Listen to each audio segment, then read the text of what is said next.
no one, never had to get permission from anybody ever again in my life, and since then, I've been the go-to person in my family. I've won over 40 world-class trips with this company, made over $750,000 in 1 year, been inducted in the company's Wall of Fame, honored on stage with my parents and kids in front of 50,000 people, received the company MVP, and achieved the top level of SNSD. And had I stayed in construction the last 20 years, I'd have made $700,000 if I was working. Some of you know what that's about. For the last 20 years in Primerica, where I haven't worked, they paid me $8.2 million. That's what... This is not about me. It's not about... There's nothing special about me. I grew up in a poor family. My dad was a farmer, a hard-working guy, but just really poor, knew nothing about money. Humble beginning. I had nothing to offer. I went to college for 3 weeks. And I quit. I just was not cut out for school. I wasn't a good student. I didn't like it. And, you know, I'm a total introvert. Nobody would have ever expected I would ever be in anything to do with sales or management or people. But I had above average work ethic. Growing up on a farm, you learn that, right? It gets beat into you. They don't have child labor laws for farms. You can't take a 10-year-old and make him go to work in a factory here. You know, you should be able to sometimes, but you can't. And let's say, listen, we need to make more money in our family. I got you a job at Wendy's. You'll be starting tomorrow, and your 10-year-old goes off to Wendy's to work. They don't allow that. But if you're on the farm, boy, you can work your 10-year-old 40, 50 hours a week, and nobody says anything, right? So... I'm not bitter about the whole thing, but but I did learn above average work ethic. I'm coachable. I listen to I never sit down and think to myself, I know what I got to do. You ever talk to somebody in your business and they say, I know what I've got to do? No, you don't.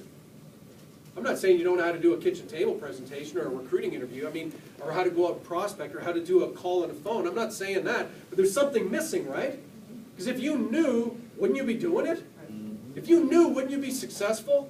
So I never say to myself, I know what I got to do to get to $1 million a year, $2 million a year, $5 million a year. But here's what I know. I know where to get the information because I've built relationships with people that are at $2 million and $5 million a year. So I'm very coachable, and I've got competitive drive.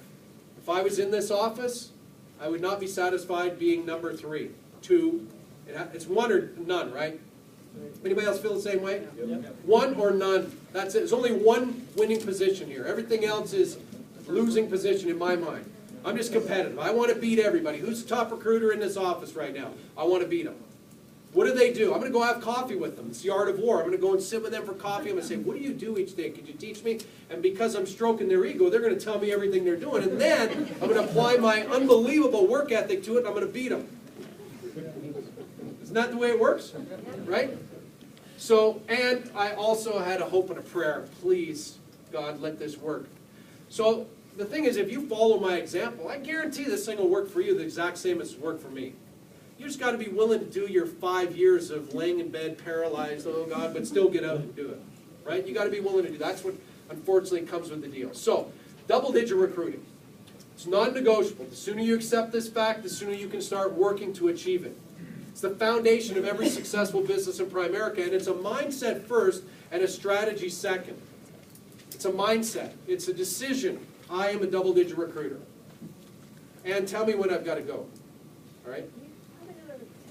Okay, so never let a month end without double-digit recruiting. If I didn't double-digit recruit in October, then I put a knife in the month. That's a wasted month. This month, I will double-digit recruit. Now, I said that for 8 months before it actually happened. People would say to me, I would say, I'm a double-digit recruiter. And they'd go, no, you're not. I saw the leaders block. Don't confuse me with facts. I am a double-digit recruiter. I used to walk around all day long saying, I'm a double-digit recruit, I'm a double-digit recruit. How do you double-digit recruit? 3 who get 3. That's 12. It's simple, right? And so you got to double-digit recruit. Because 10 is not 10. 10 is only 2 to 4. That's what you get for licenses. And our goal here, our way to freedom here is to build codes, license people. And so I got a double-digit to get that. Secondly, I mastered the insurance and investment business. I studied in my off hours. I didn't say, you know what, he's right. I don't know anything about mutual funds. Therefore, I'm going to take the next week and I'm going to study mutual funds. Well, guess how much money you're going to make off of that? None. You'll fail in the business. You can't do that. What you got to do is, our business is a business of active learning, not classroom or book learning. It's active learning. Experience is the key to greatness here. And so you've got to study in your off hours. So I'm out during the day working, doing appointments, practicing, getting kitchen tables done, picking up F&As, and then I come home at nighttime and I go, I've got to learn more, so I'm watching a video, I'm on POL, I'm stuck, you know, POL's got a huge amount of resources, all the fund companies have great resources. There's so much stuff online that you can get on there and you can study how the business, watch everything Dave Ramsey has, everything Susie Orman has, and then when you go to a client's house, you talk like you know what you're talking about because you've studied it so much. I wrote 1,500 mutual fund trades my first 5 years personally. 1,500. My best month I wrote 114 mutual fund sales because people didn't get their mutual fund license right away. They got it later on, so I was the guy licensed. So I was writing up everybody and I did about 320 to 330 life insurance applications during that time. So here's what I know. Every single person should own our product. Everybody, people come to me, they go, well, they can't afford it. Bull. Everybody can afford a $25 PAC into a mutual fund. Everybody. An 18-year-old, everybody can afford a $25 PAC. Well, is it worth it though? What do you get paid on a $25 PAC? $1? But you see, that's the difference with me and everybody else. I'm like, but when I get home tonight, I had to put my name on a piece of paper. So if I wrote a PAC for $30 a month and I got paid $2 on that for every single month for the rest of my life, I looked at it like, $2? Next month I get $2 for nothing. Yeah. That was unbelievable to me that they would pay me that. And so I was excited about that. I'd drive anywhere to do a PAC or a life app. $30 life app, 2-hour drive, I'm there. But when I put my head in the pillow at nighttime, I had to make money. That was my obligation to my family. But I aimed for recruits, and I missed with sales.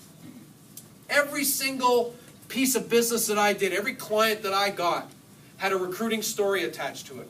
I've never called someone and said, I want to come and talk to you about your life insurance or your investment plan or your IRA or your 401k. Never. I never approached anybody on that. The rejection level is way too high.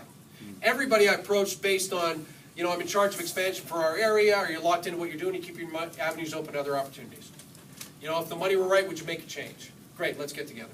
And every single appointment came out of that as a spin-off. So I sold everyone who joined, and I sold everyone who didn't. Every single interview that I did, I said, who's handling your investments right now? You know, if I knew I wasn't going to be able to recruit them, I'd go, well, who's handling your investments right now? If I could show you how to put $250,000 in your pocket by the time you were 65, would you give me 20 minutes of your time?